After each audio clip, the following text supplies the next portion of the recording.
Assalamualaikum warahmatullahi wabarakatuh. Waalaikumsalam warahmatullahi wabarakatuh. Pemirsa media dimanapun Anda berada, jumpa lagi dengan kami dalam acara Talk Show.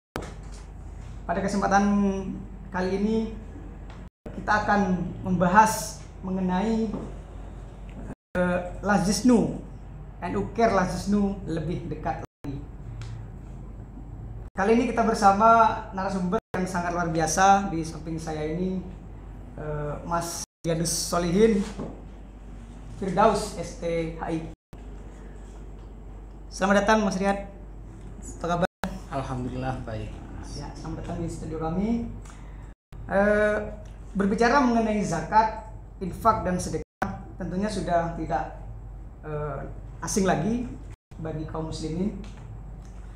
Bahwasanya zakat ini sudah termaktub dalam rukun Islam dan diwajibkan dalam Islam.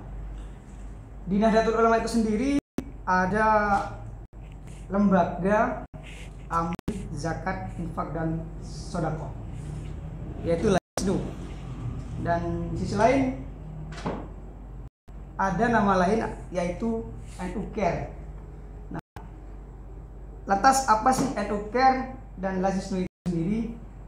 Mari kita simak penjelasan dari Mas Riyadus Solihin ini agar kita lebih mengetahui dan mengenal lebih dekat mengenai NU Care Lazisnu. Jadi NU Care Lazisnu itu apakah ini satu kesatuan atau memang beda? Bismillahirrahmanirrahim. Assalamualaikum warahmatullahi wabarakatuh. Waalaikumsalam. NU Care Lazisnu itu merupakan rebranding saja sebetulnya, Mas Anas yang ganteng. Alhamdulillah, NU Care ini, NU Lazisnu itu adalah rebranding dari yang awalnya hanya nama Lazisnu saja. Jadi karena memang NU itu adalah lembaga atau organisasi sosial keislaman yang terbesar sedunia. Karena memang terbesar sedunia, maka NU itu tidak hanya di Indonesia. Oleh karena Lazisnu adalah salah satu lembaga di bawah naungan NU, maka Lazisnu juga harus go internasional. Oleh karena harus go internasional, maka Lazisnu yang awalnya hanya bernama Lazisnu direbranding, dinamai ulang namanya menjadi NU Care Lazisnu. Sehingga NU Care Lazisnu itu tidak hanya ada di Indonesia, di seluruh dunia di mana di situ ada NU, PCI NU, itu bisa dipastikan ada NU Care Lazisnu yang juga berjalan. Itu yang sekilas tentang NU Care Lazisnu. Jadi tidak berbeda sama sekali. Memang kalangan Nahdlatul banyak yang salah persepsi. Tapi bahwa Lazisnu ini adalah lembaganya, NU Care ini adalah yang menjalankan. Kadang-kadang begitu persepsinya, padahal itu tidak sama sekali. Jadi NU Care Lazisnu itu adalah ya lembaga itu sendiri. Lazisnu itu sudah tidak menjadi nama Lazisnu lagi, tapi menjadi NU Care Lazisnu. Itu lengkapnya seperti itu. Hanya memang di masing-masing tingkatan itu berbeda penulisan atau terutama dari SOP-nya ya. Kalau di PW itu memang NU Care Lazisnu, terus kalau di tingkat PC itu masih banyak yang menggunakan NU Care Lazisnu, tapi kalau di tingkat MWC itu sudah menggunakan UZIS namanya. Jadi sudah di tingkat MWC itu di tingkat kecamatan itu sudah tidak menamakan NU Care Lazisnu ansih, tidak, tapi harus ada UZIS NU Care Lazisnu. Unit pelayanan. Unit penanganan zakat, pelayanan zakat untuk zakat, infak dan sedekah yang di bawah naungan Lazisnu. UBZIS namanya. Kalau di Basnas ada UPZ, tapi kalau di NU Care Lazisnu itu ada namanya UBZIS. Sejauh ini programnya apa saja di NU Care Lazisnu itu, Mas? Untuk di NU Care Lazisnu Kota Probolinggo, saya sejak menjadi direktur sekitar setahun yang lalu atau lebih setahun setengah yang lalu. Alhamdulillah kami telah menjalankan beberapa program. Untuk di program penyaluran terutama tasarrufnya kita berbasis program memang Mas Anas ya. Jadi yang kita tidak melulu insidental setiap ada bencana atau setiap ada yatim atau setiap tidak, tapi memang tiap bulan kita ada penyaluran yang memang berbasis program. Yang pertama adalah beasiswa yang kita namai dengan Sabila, Santri Siswa Binaan Lazis. Jadi kita ada sekitar 112 anak di Kota Probolinggo yang setiap bulan mendapatkan bantuan untuk biaya sekolah, tapi sementara ini masih sebatas untuk tingkat MI dan SD swasta. Jadi MI dan SD swasta yang berbasis Nahdien tentunya. Jadi belum bisa sampai ke tingkat SDP. Jadi baru MI dan SD swasta itu ada sekitar 28 lembaga pendidikan setingkat MI dan SD swasta di Kota Probolinggo yang telah masuk di data kami menjadi salah satu lembaga penerima dari program Sabila, beasiswa Sabila, Santri Siswa Binaan Lazisnu. Harapan kita ke depan, jika kita semakin baik dalam fundraising, semakin mendapatkan trust dari masyarakat secara umum, dan dana zakat yang kita kelola bisa jauh lebih besar lagi, meningkat, maka target kita itu tiap tahun kita menguliahkan setidaknya sekitar 3-5 kader NU untuk masuk kuliah di perguruan tinggi favorit. Target kita memang seperti itu. Jadi bukan perguruan tinggi lokal, tapi perguruan tinggi favorit. Misalnya kita bisa mengkuliahkan kader NU ke UNER misalnya, UI misalnya, atau kalau untuk yang teknik bisa ke ITS misalnya, dengan total biaya dari Lazisnu. Yang terpenting tentu ada kriteria. Itu Sabila ini hanya awal saja, awal dari program beasiswa yang memang kita canangkan sebagai bentuk tanggung jawab kita kepada warga Nahdien yang memang menjadi basis utama kita dalam fundraising.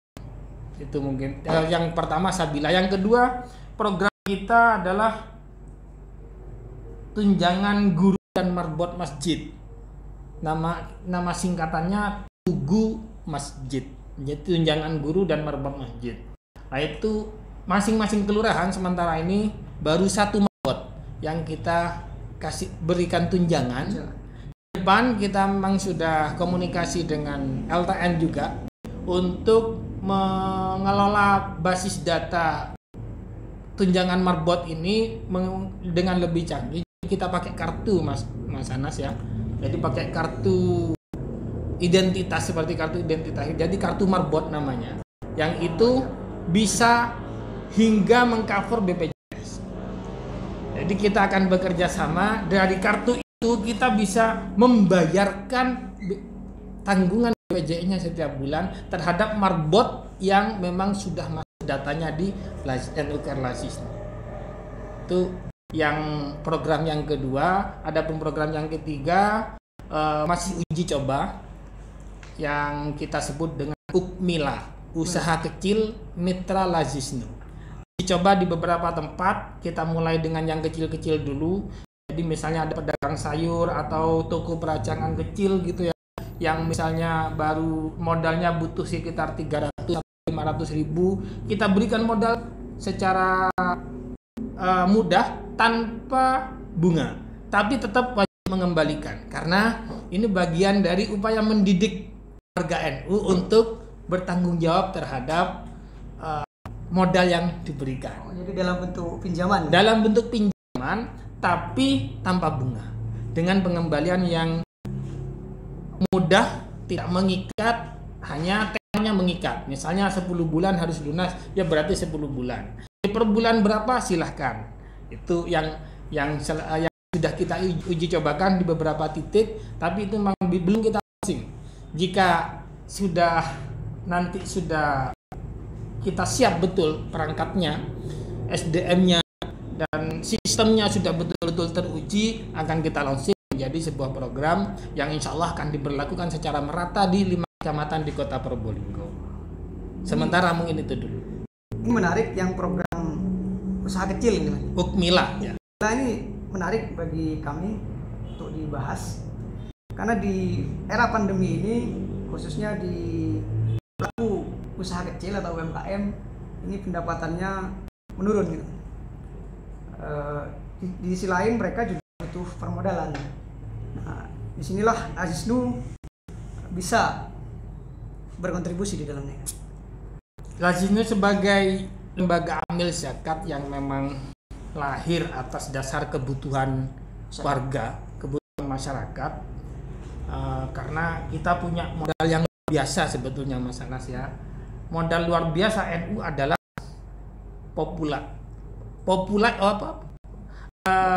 populasi yang luar biasa besar, jumlah warga yang luar biasa besar.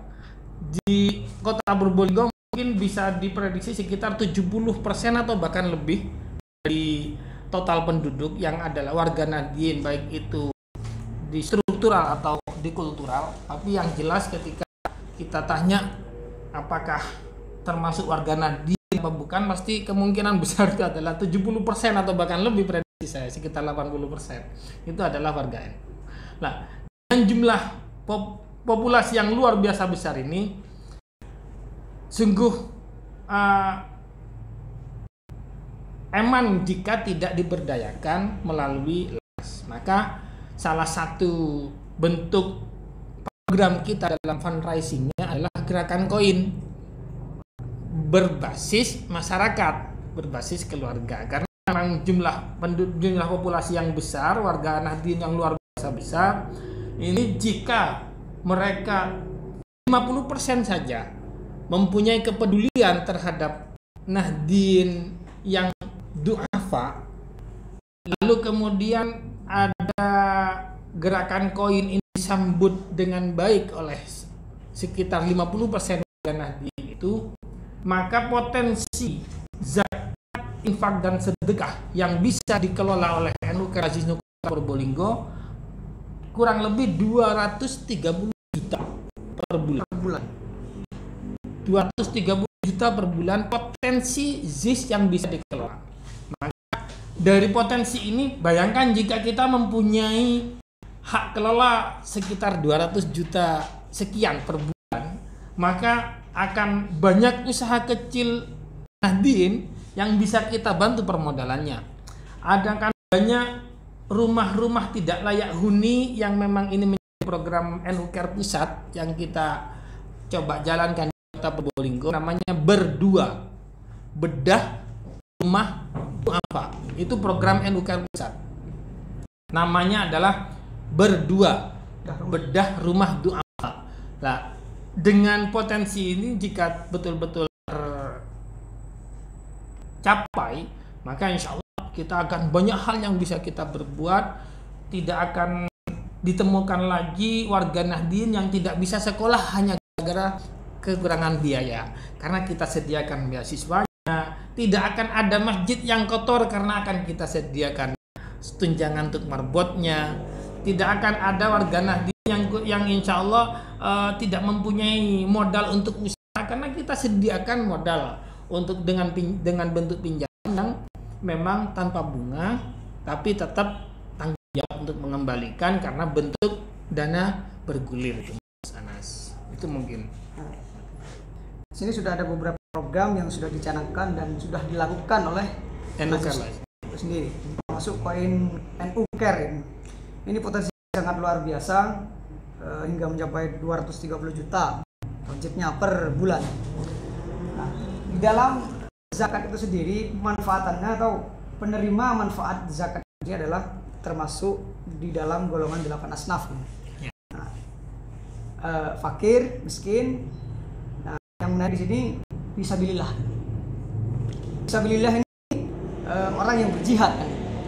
Nah, dari zaman dulu mungkin ya berjihad peperangan. Nah, zaman sekarang kan sudah berbeda. Nah, peruntukannya ini seperti apa gitu?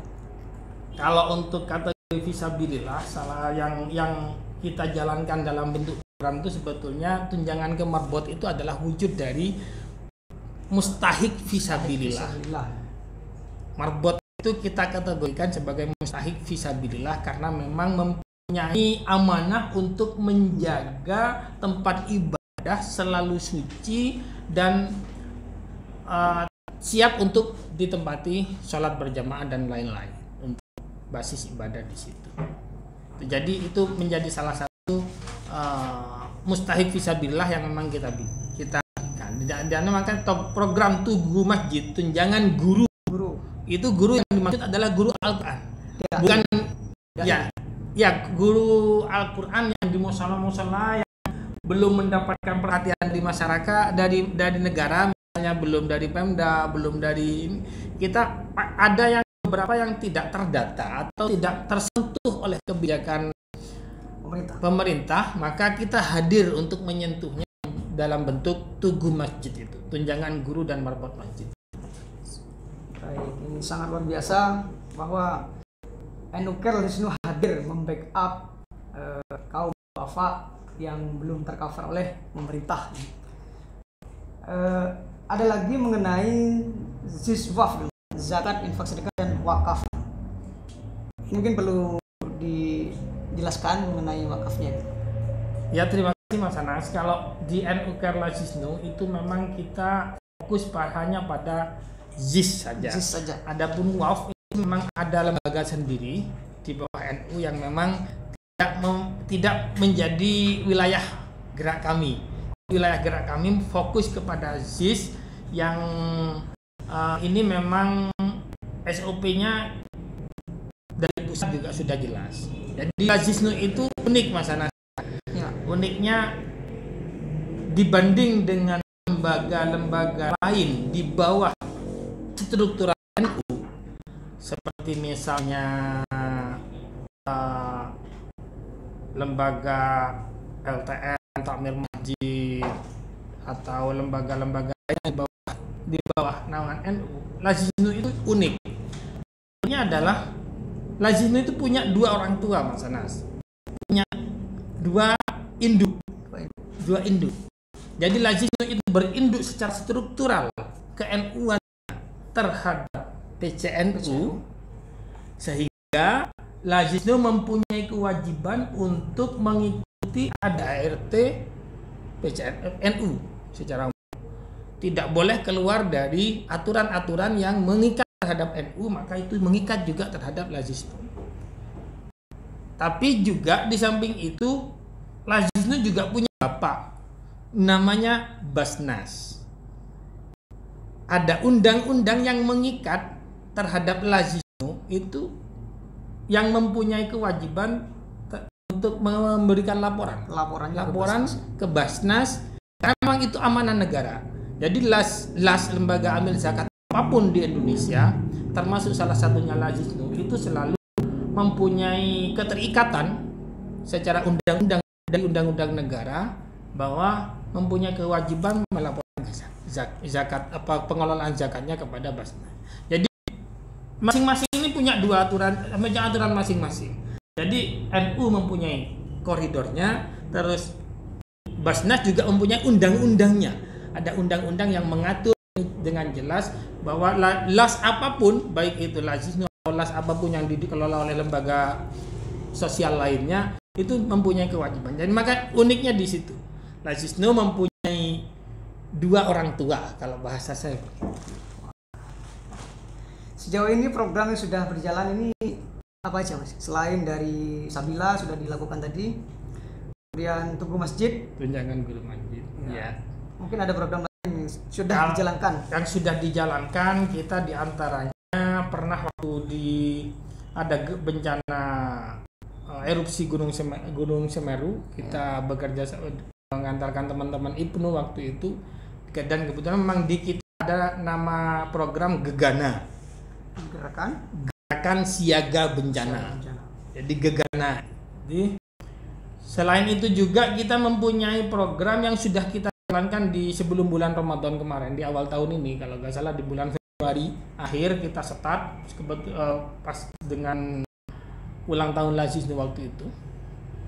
Ulang tahun ke-98 ya. Ulang tahun ke-98 kita ada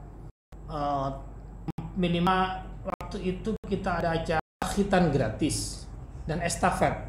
Nama kegiatan kita di bidang kesehatan, nama program kita di bidang kesehatan namanya Layak Gratis. Layak gratis. Layanan kaya kesehatan. Jadi gratis. Jadi kita sebut dengan layak gratis.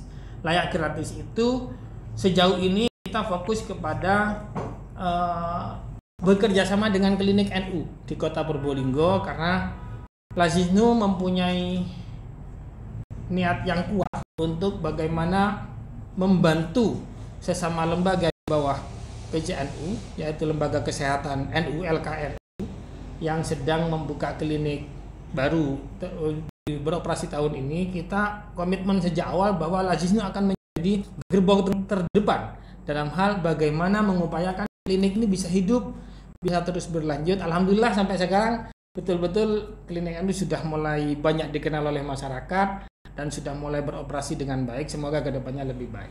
Itu nama program kita Layak Gratis. Layak gratis. Ya. Nah, untuk warga Nahdien, untuk mempermudah warga Nahdien untuk berzakat itu kira-kira gimana, Mas? Untuk fundraisingnya, Mas Anas, ada dua model yang sedang kita jalankan. Yang pertama memang kita menggunakan masih belum betul-betul mengikuti era terbaru ya, era digital. Kita masih menggunakan basis rekening ya, terus basis penjemputan. Ada yang bisa kita jemput, layanan jemput zakat, ada rekening yang untuk menerima transfer zakat dari transfer ZIS dari masyarakat. Selain itu, gerakan koin itu adalah salah satu bentuk program fundraising kita. Gerakan koin yang alhamdulillah di bulan ini, saya terakhir update tadi sore, bulan ini yang akan di launching besok hasilnya itu kurang lebih mendapatkan sudah sekitar 33 juta. Bulan September. Bulan kemarin dapat total dan hasil koin NU gerakan yang untuk di Kota Probolinggo, Mas Anas, sekedar sebagai informasi, gerakan koin NU yang dicanangkan oleh PBNU itu di Kota Probolinggo sedikit kita modif namanya menjadi GESIT, Gerakan Sedekah Infak Tiap Hari. Jadi bukan gerakan koin NU, memang tetap menjadi brand utama, tapi untuk di lokal Kota Probolinggo karena memang kita baru bangun ibaratnya, baru bangun tidur terlalu lama, Kota Probolinggo tidak mengikuti gerakan koin yang digalakkan oleh PBNU, maka saya mencari nama yang kira-kira branding ulang kita sebut dengan GESIT, Gerakan Sedekah Infak Tiap Hari. Jadi dengan GESIT koin NU namanya, GESIT koin NU itu alhamdulillah diagramnya semakin baik, ini semakin naik, ini grafiknya semakin naik. Terakhir bulan kemarin 26 juta sekian dari MWC, dan total dari 4 MWC itu berarti sekitar 24 kelurahan ya. Dari 24 kelurahan itu kita dapat sekitar 26 juta sekian kemarin. Terus bulan ini dari total 29 kelurahan sekitar -3, berarti sekitar 26 kelurahan itu kita dapat kurang lebih 33 juta. Jadi semakin baik. Ke depan alhamdulillah ini gerakan koinnya semakin meningkat. Jadi ke depan insya Allah akan semakin banyak warga duafa yang terbantu melalui program-program Lazisnu. Itu Mas Anas. Untuk sinergi dengan stakeholder institusi, khususnya dengan Banom dan di kalangan Banom dan lembaga di bawah naungan PJNU itu sendiri sudah dilakukan. Dengan beberapa lembaga, terutama kita mulai dari yang muda-muda dulu. Dengan IPNU misalnya. Dengan IPNU ini, dengan Banom IPNU kita sudah mulai wacana untuk bagaimana semua petugas lapangan ke depan itu di cover oleh itu. Karena dalam SOP kita petugas lapangan itu mempunyai hak untuk mendapatkan hak amil ya, tapi maksimal 10%. Sebetulnya kalau hak amil itu kalau yang di SOP yang lain biasanya 12,5%, tapi untuk di Lajno itu kita berlakukan 10% maksimal. Dari pusat juga 10%. 10% maksimal. Jadi ke depan saya berharap, karena memang gerakan koin ini kelihatannya terkendala di bagian petugas lapangan, saya berharap dari secara lembaga, jadi bukan secara personal, tapi secara lembaga antara Lajno dan IPNU itu bergandengan tangan untuk bagaimana meningkatkan fundraising melalui gerakan koin. Tidak hanya IPNU, semua terutama LTN kita sangat berharap nanti dan bergandengnya sinerginya adalah sinergi yang baku, yang mempunyai koridor yang jelas, ada hitam di atas putih apa ya hak dan apa kewajibannya, bagaimana mempublikasikan semua gerakan-gerakan atau aktivitas dan program di Lajno menjadi diketahui setransparan mungkin dan go digital. Betul, itu yang kita harapkan dari kerjasama dengan LTN nanti. Begitu mungkin. Sudah cukup banyak disampaikan oleh Mas Riyad, Alhamdulillah, Direktur NUCARE Lajno Pak Probolinggo. Ini sudah mengupas tuntas sampai ke akar-akarnya. Kita sudah mengenal lebih dekat tentang NUCARE Lajno. Jadi selama ini mungkin ada kesalahan persepsi mengenai NUCARE dan Lajno itu adalah satu kesatuan gitu. Ya, rebranding, bukan dua lembaga yang berbeda. Baik, terima kasih Mas atas pemaparannya. Yeah. Ini semoga apa yang disampaikan bermanfaat bagi kita semua. Boleh saya minta waktu untuk membaca puisi, Mas? Oh, boleh, monggo. Nggak apa-apa ya. Wah. Kita siapkan puisi karena saya dulu basicnya juga sastrawan masa kuliah. Untuk kita berkhidmat di NU, terutama di Lajno, saya menyusun sebuah puisi dengan judul NU Hebat Bangkitlah Umat. Bismillahirrahmanirrahim, disusun oleh Riyadus Sholihin Firdaus STHI. Hebatnya NU konsisten menjaga negeriku, berdiri tegak dan maju tanpa ragu, membentengi NKRI dari para pengganggu. Didirikan oleh para ulama Nusantara, NU dijaga para waliullah bagai tentara. Siapapun yang datang mengancam akan binasa di bawah duri yang tajam. NU lah yang hebat, selalu upayakan kemandirian umat, menyentuh grassroots masyarakat, menembus aral dan sekat-sekat. Di NU kami berkhidmat melalui lembaga amil zakat. Lajno hadir melayani masyarakat, meningkatkan kesejahteraan rakyat. Di Lajno kami mengabdi dan belajar, terus berproses tak kunjung kelar. Bukanlah materi yang kita kejar, melainkan ridho Allahu Akbar. NU lah yang hebat, mantap dalam mengelola zakat, bangkitkan ekonomi umat dari pandemi yang menguji rakyat. Itu yang bisa terbiasa sebagai visi persembahan kami. Terima kasih atas waktunya Mas Riyad. Terima kasih juga Mas Anas sudah yang berkenan hadir dalam di studio kami. Ya, semoga apa yang disampaikan oleh Mas Riyad tadi dapat bermanfaat bagi kita semua. Jangan lupa like dan subscribe untuk mendukung channel Nuansa Media agar tetap semangat dalam berkarya untuk mensiarkan agama, khususnya akidah kami Ahli Sunnah wal Jamaah. Kurang lebihnya kami undur diri. Wallahul taufiq wal hidayah. Wassalamualaikum warahmatullahi wabarakatuh.